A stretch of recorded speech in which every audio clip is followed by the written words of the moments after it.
This time last year, I was laying on a hospital bed, unable to see and barely able to walk, having just had a stroke. Most Americans are one illness and a corrupt insurance industry away from financial ruin.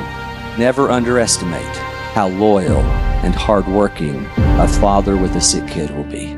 I opened up a day hab, a school for special needs young adults. With business success comes blessing, and with blessing comes responsibility.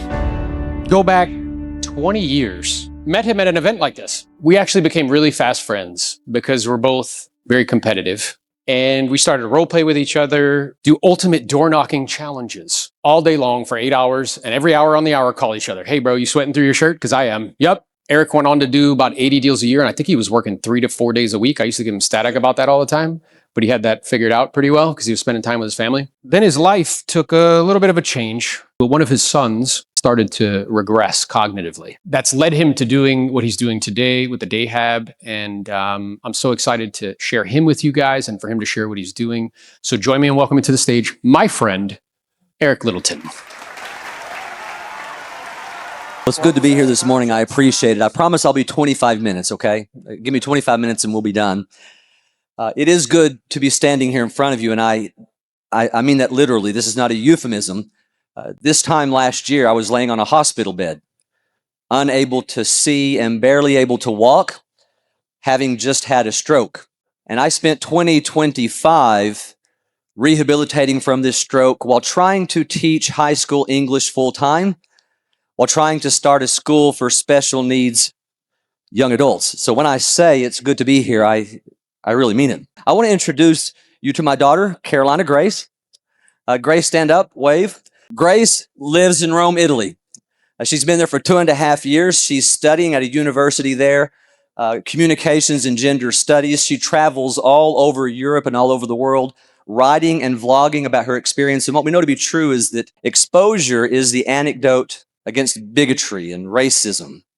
And Grace is experiencing new cultures and new ideas and meeting new people, and it sensitizes all of us to the world around us, and it makes us more thoughtful, more introspective, better humans. And so I'm so excited and proud of Grace and the life that she is building for herself. Her older brother, Isaac, who undoubtedly is not as cool as she is because he's not here, is finishing up film school in Savannah, Georgia. He created a short film about his twin brother's story, Solomon. He has a twin named Solomon who got sick when they were 5 years old. Solomon's on the far left. Isaac is on the far right. Carolina Grace is there in the middle. Isaac created a short film when he was a senior in high school, and he entered it into film festivals. And that short film about his brother's story won second place in the Savannah Film Festival, which led him to attend film school in Savannah, Georgia. So I wanted to ask your forgiveness or your indulgence. My language is a language of faith. And if you don't have a faith background or have a different worldview or a different faith, I want you to know I honor that and respect that. But I know that we all, regardless of our worldview, can meet at a place called love. One of the greatest powers in this universe is just love. I want to let you know that. 20 years ago, I attended a real estate coaching conference. It was January. I think it was in San Diego. And that very first night, I went downstairs to eat dinner at the restaurant, and it was standing room only. People were shoulder to shoulder. There was nowhere to sit. The University of Florida may have been playing on television for a national championship. And as I looked around the room, I noticed there was a table where a couple was eating, and there was a chair that wasn't being occupied. And so I made my way across the maze of people to that table and said, "Could I steal your chair away?" And the guy graciously said, "Sure, take the chair, but dude, where are you going to sit? There's nowhere to sit. Why don't you join us?" And I did. And we had a wonderful conversation, and we go on our way when the night is over with. The next morning, being a hard charger, I was up 2.5 hours before everybody in the hotel. I got ready, and I wanted to get downstairs so I could sit on the front row. But when I walked around the corner, I wasn't the first person there. There were 2 other people there before me. It was Aaron and Novello. As we continued talking, they shared with me at that retreat that they were actually not only at the real estate retreat, but they were on their honeymoon. And I thought to myself, what crazed lunatic would take his wife on their anniversary She's happy with the results. And what crazed woman would follow him? And we became fast friends. We went to lunch together that afternoon. We sat together at the same sessions. We brainstormed. We talked about our lives and our goals and our dreams. And I can say with extreme confidence that the three of us enjoyed our honeymoon wonderfully in San Diego. After we left, Aaron and I became role play partners. We became accountability partners. We spoke on the phone every single day for the years that I was in real estate. And so that's where this story really begins. I opened up a day hab, a school for special needs young adults on August the 1st of 2025. That's just 6 short months ago, guys. But the story really begins in 2008. You see, in 2008, my wife, Marcy, and I, my high school sweetheart, were living the American dream. I owned a successful real estate company where I was personally selling about 85, 86 homes a year. We owned 33 rental houses. Marcy was homeschooling the kids. We spent 3 days a week in Edmond, Oklahoma, where I was running my real estate company. And then on Wednesday nights, we'd go to Bible study with our church family. Thursday mornings, we'd load up and go to our lake house. We would spend Thursday, Friday, and Saturday at the lake house. And then Saturday night, no technology. I hired a girl to be my assistant that Aaron gave me a lot of grief about. I gave her 10% net of everything I made. And I said, I don't want my phone to ring when I'm not here. It was just the 5 of us at the lake house and our really cool dog named Stormy. And then on Saturday nights, we would go home to be back in church with our church family on Sunday mornings. And that was our routine by many measures, the American dream. However, that American dream quickly became a nightmare. When Solomon, there on the left, and as a matter of fact, these pictures, if you can go to the next slide. Do you have the next slide? You'll see Solomon. Oh, I'm sorry. Okay, thanks. That's Sebastian up there. Thanks for saving me, Sebastian. I guess you. You'll see Solomon as we're running down the beach. This is September of 2008. You'll notice that Solomon is the last one running. Isaac's in front, little Carolina Grace is second, and Solomon was always the biggest and the strongest and the most athletic of the group. And that night, laying in bed, I told Marcy, Solomon didn't look like he felt good today. And she goes, I know, he didn't look. These were the beginning stages of a rare neurological disease that Solomon had contracted that we didn't even know about called Landau-Kleffner syndrome. It's kind of a combination of autism, ALS, and Alzheimer's wrapped into one. And within a few short months, this American dream that my family was living became a nightmare. And to make matters worse, in the middle of all of this, our insurance company drops us without recourse. And so we frantically began traveling all over America trying to find help for our sick son. And as you can imagine, I worked even less than 3 days a week at this point. And I began writing the checks. And on a good month, I'd write a check for $25,000. On a bad month, I'd write a check for $100,000, guys. And eventually that money disappeared. And so we sold our rental houses, our 33 rental houses. We paid capital gains on those as well. And when that money ran out, we cashed in our retirement fund. And when that money ran out, we cashed in our kids' college funds. Sorry, Grace. And when that money ran out, we borrowed money against our lake house and against our primary residence. And we discovered firsthand how most Americans are one illness and a corrupt insurance industry away from financial ruin. Solomon woke up on November the 13th, 2009. But when he woke up, he looked like pardon the imagery, he looked like a Nazi concentration camp survivor. His eyes were stuck back into his skull, deep into his skull. His little arms looked like sticks, the skin just hanging on. His ribs protruded through his chest. And we had to carry him everywhere. We had to force feed him. We bathed him. We changed his diaper. And when he woke up, he had the cognition of a newborn, and he could barely walk. And we had limited, if no resources, to help our son in his recovery. However, Marcy and I discovered that if we could get teaching jobs in Texas, the insurance in Texas would cover pre-existing conditions like Solomon's in our families, and we could get coverage for him. And my wife and I were certified school teachers in a previous life. I had a background in college and high school coaching and basketball. So I updated my resumes, and I began sending my resume out to schools across Texas. And that was during a hiring freeze. And despite the fact that I had basketball coaching legends named Dean Smith from the University of North Carolina and Roy Williams from the North Carolina and Bill Self from the University of Kansas on my resume, making phone calls for me. I only got one interview because it was a hiring freeze in Texas, and it was at Flower Mound, Texas High School with Sonia Lell, the new principal. And so I put on my $1,000 suit and I got into my Jaguar, stone cold broke. An amazing picture, a picture of contrasts, and drove to Flower Mound, Texas to interview for this job, coaching basketball and making $65,000 a year just to get my kid insurance. During that interview, I was careful not to mention Solomon. I didn't want her to think that his illness would prevent me, because he's still on the road to recovery. He's still in and out of Cook Children's Hospital.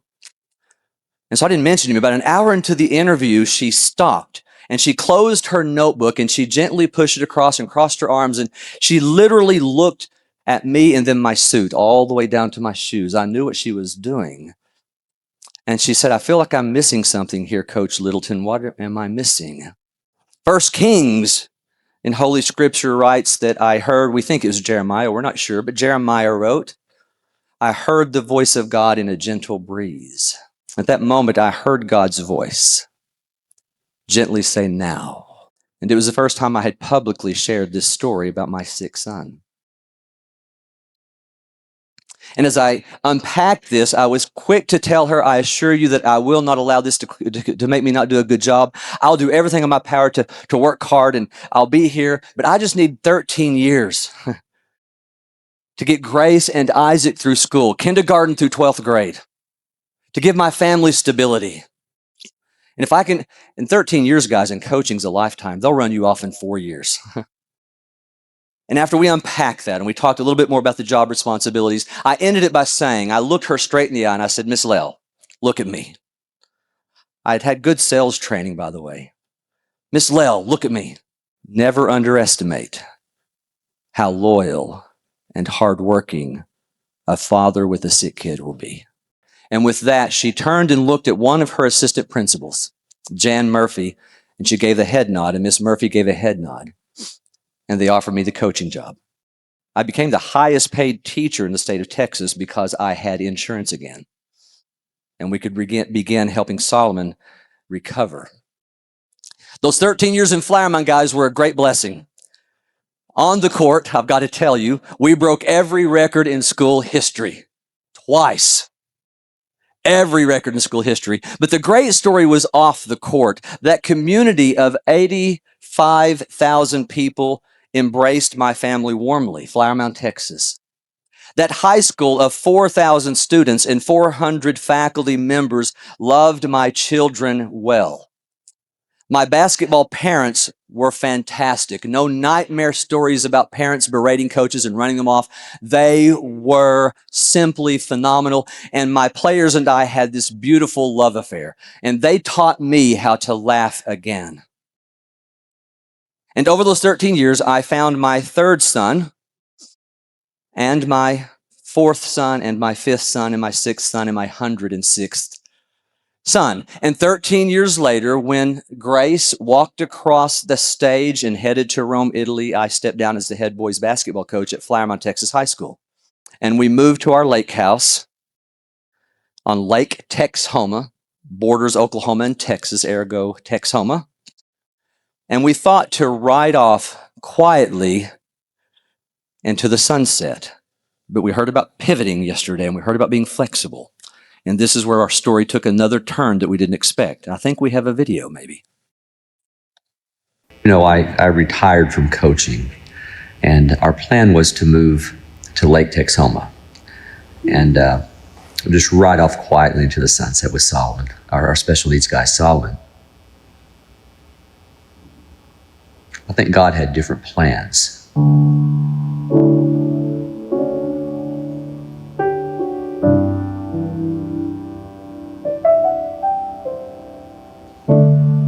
Quite honestly, I was angry about it. And I can relate to Jonah and how he hid from God. when God called him to go to Nineveh. I wanted to go to the lake and just ride off into the sunset and quietly sit on my boat every day with Solomon and Marcy, with the regular visits from Isaac and Grace. But what we discovered when we moved here was that there was not a facility for special needs young adults like our Solomon.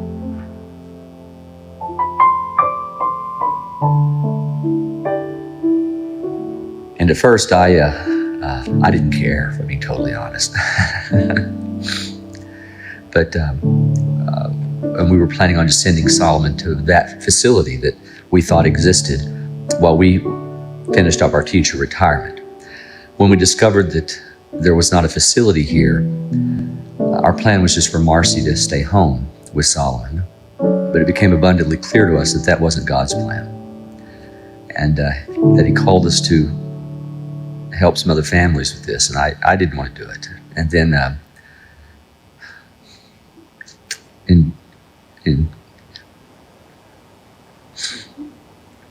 in January, I had the stroke, and I was sick, and I was angry, and spent the next 3 months, 4 months, just trying to rehabilitate. But I knew what God wanted us to do. And I guess the stroke is better than being in the belly of a whale, isn't it? But regardless, we said, okay, we'll do this.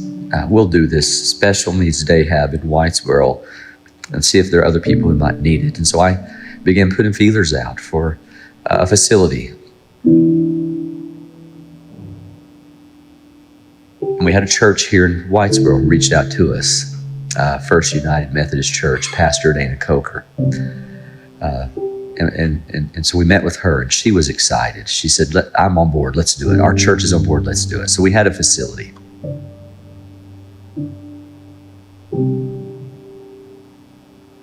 And there's nobody signed up, but that's the plan. And so we start floating resumes, but we did post on social media. We're looking to hire somebody just to see. And we had some people talk to us about it.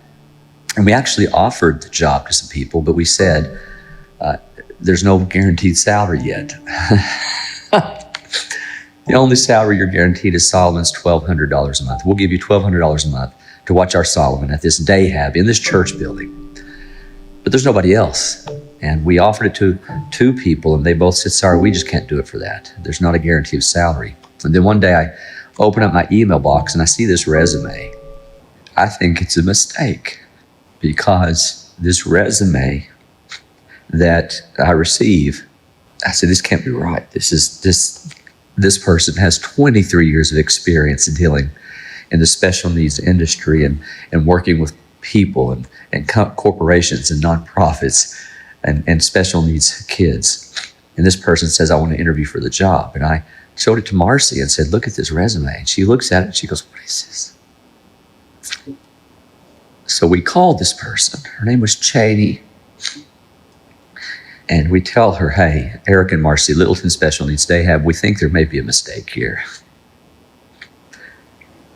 You're grossly overqualified for this job, and we only can guarantee you $1,200 a month right now. And that's the $1,200 a month that we're paying for our son. And on the other end of the line, she said, you don't understand. I've been praying about this too. I said, this is an answer to my prayer. And so Cheney took the job and took a huge pay cut in the process.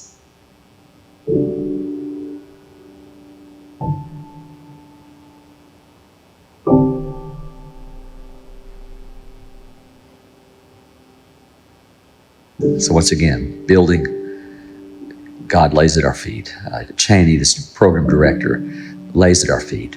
And so we start the day hab, and we look up, and we have 5 other families to join us as August started. And in our first 3 weeks, we've had 2 other families join us. And so we had this problem now. We went from having Solomon to having 7 kids. And we had given our van keys to Cheney to transport these young, especially young adults around the area to take them to activities. And then we didn't have room anymore because we don't have transportation. So we began posting for a van. This is where God just is showing off. God just said, hold my beer, hold my wine. let me show you what I'm going to do. And somebody donated a 12-passenger van, wheelchair accessible van, gave it to the day hab. Didn't loan it to us, they gave it to us. They put new tires on it and put a new tag on it and gave it to us. I'm willing to fly anywhere in the country, anywhere in the world to tell this story, because this is not me feigning humility. You know my heart. God's at work here. He's taking us along on the journey.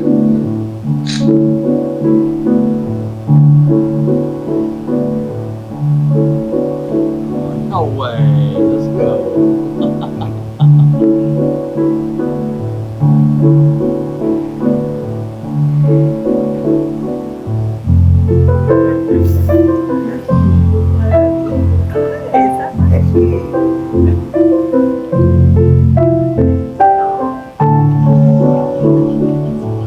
Keep going. Yeah, stretch it.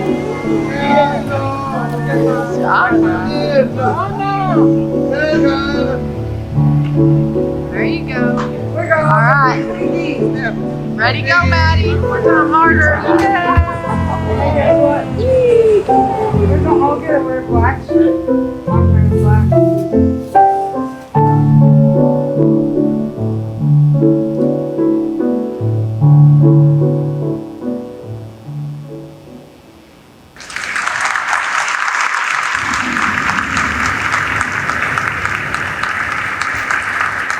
So with business success comes blessing, and with blessing comes responsibility. Money is good for the good that it can do. I have felt that kind of calling, and so has a lot of the other leaders in the organization.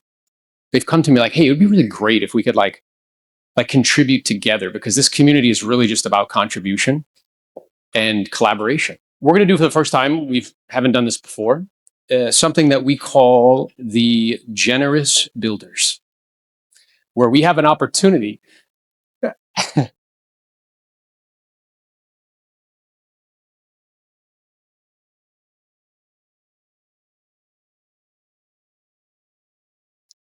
to contribute.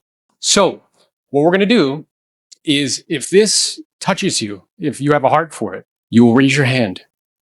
I will hand you this nice little teddy bear, and you just say what you feel comfortable contributing, right? No amount is too small. Littleton told me a story. He's got a young high school student in Oklahoma who sends him $5 a month. And what me and Jose decided to do is that if anybody in the room wants to contribute more than $1,000, we're going to do a mastermind in Texas, an actual mastermind, and then we're going to go visit the day hab together. And it'd only be proper and right if I get us started off. So I let Littleton know when he called me, and I told him two things. The first is, I'm going to give you an opportunity to speak. But the second thing is, I'm going to contribute. And when I did, he got emotional and he said, thank you. But then immediately right afterwards, he said, thank God. So in order to get us started off, on behalf of myself, my son, my wife, and my daughter Liliana, we will be contributing to the day hab, Eric, $20,000.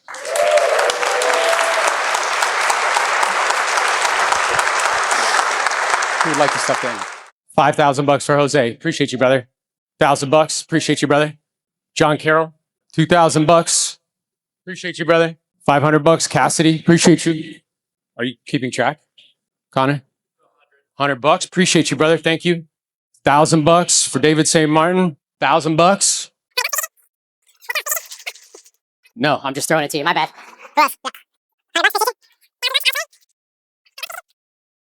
All right, team. As a group, collectively, there will be $57,400 going to the day hab.